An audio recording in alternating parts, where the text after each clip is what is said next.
People that don't have enough money have to examine and look at their own life and say, what am I doing to create enough value for enough people?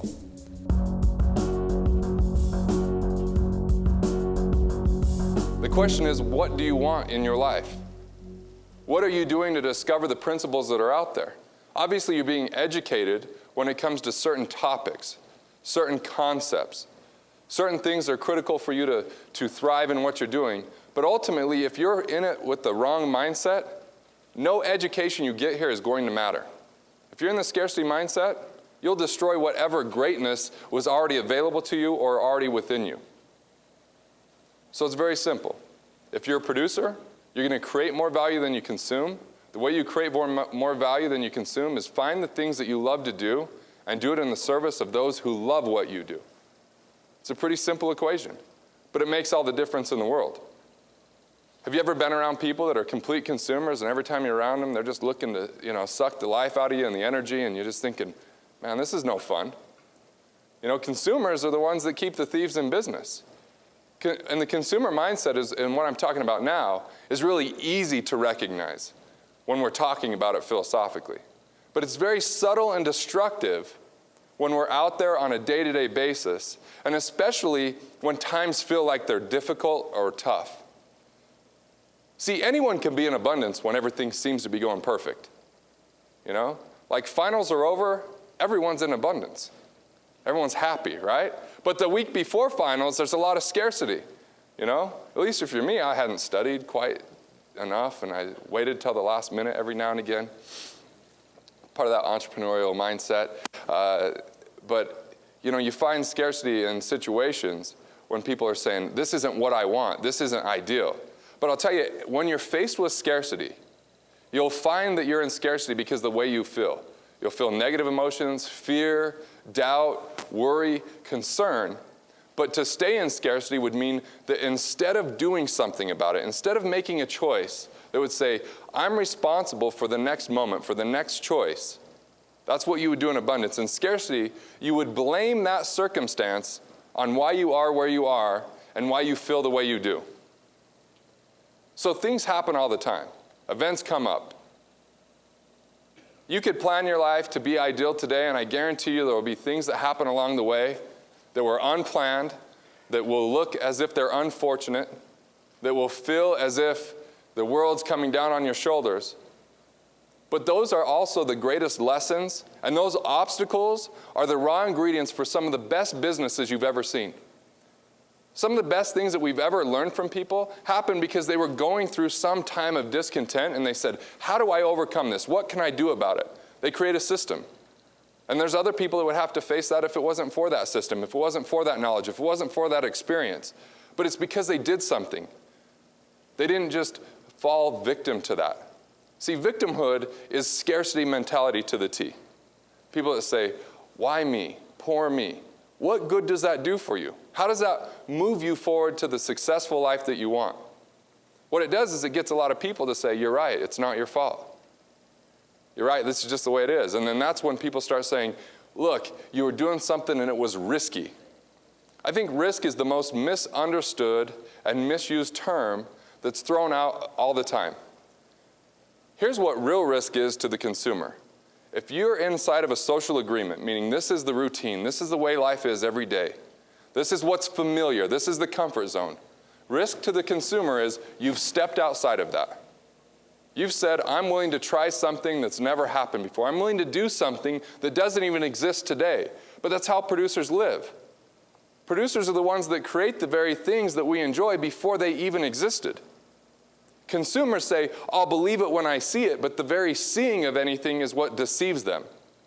Because they look for the evidence of why something won't work. They look for the evidence of, hey, that's just not me, or I think that people that have money have exploited others, or they're bad people, or they must have done something deceitful. This is part of the justification.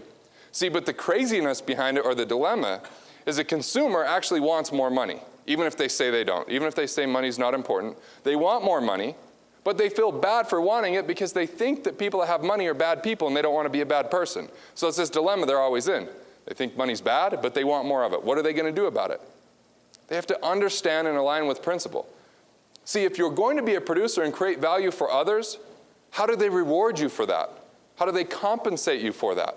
What if it's a stranger that you don't even know, but you've created some product that they want to utilize? They do that with money. And so if you want to have a lot of money, find the way to create the most value in the world. Because dollars follow value. It's that simple. People that don't have enough money have to examine and look at their own life and say, what am I doing to create enough value for enough people?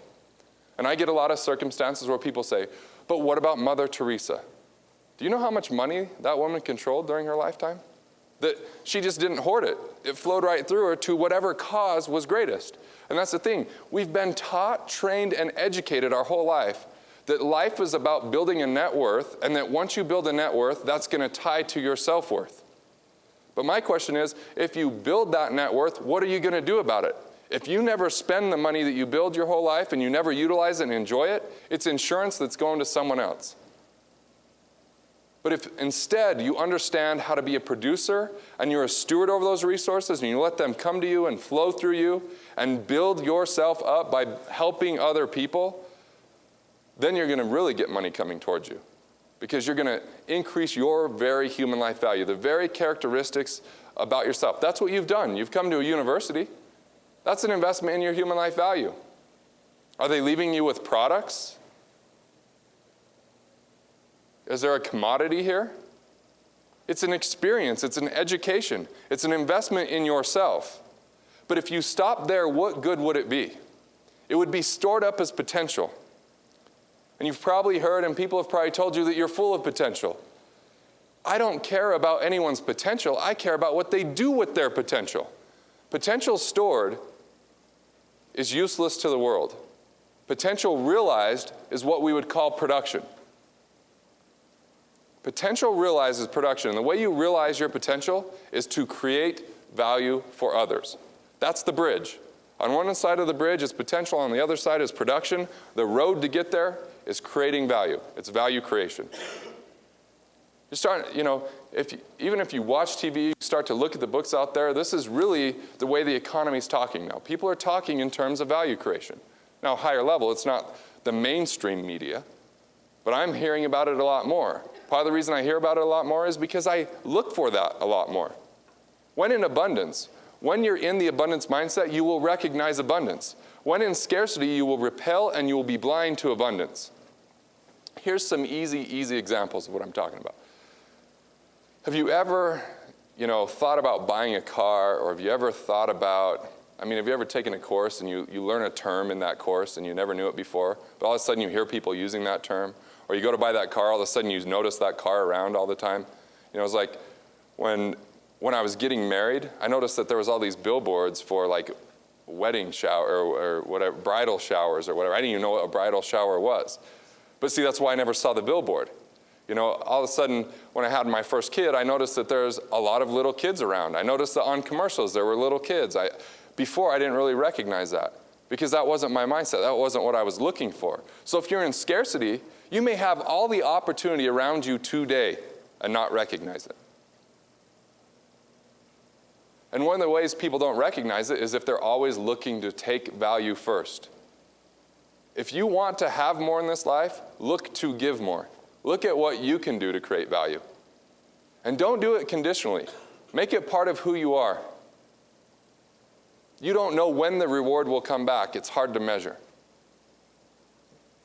I could think of people that I created a lot of value for, or I did my best to create value for them, and they were just consumers and they tried to take as much value as possible. But that relationship led to a whole new relationship of someone they introduced me to that's created tremendous value in my life. What if I'd have said, well, I'm not going to create value. This person's not creating value for me. And then all of a sudden that ends a relationship, or it gets me to think in a consumer mindset, or I start to villainize someone else, or whatever it might be. What do I shut down in my life as opportunity and my way of being? If we stop worrying about external circumstance and what other people think and what we should do based upon that, but instead start to measure by what are we capable of, what are we doing to do our best, and start measuring it based upon our progress, that's much more useful. We're always going to find someone that has more money, that got a better grade on a test, that, whatever, has a nicer car, that has, whatever. We could always find that if that's what we look for. But we can always find happiness if we look for the progress that we make on a daily basis. If we look at what we have control over and what we're capable of in that moment. Because as you focus more on what you have control over, which is your own mind, your own education, your own attention, what you place your attention on is what is going to grow in your life. So what are you placing your attention on? Positivity, abundance, or scarcity? See, if you do what you have control over, it's amazing how your circle of influence expands.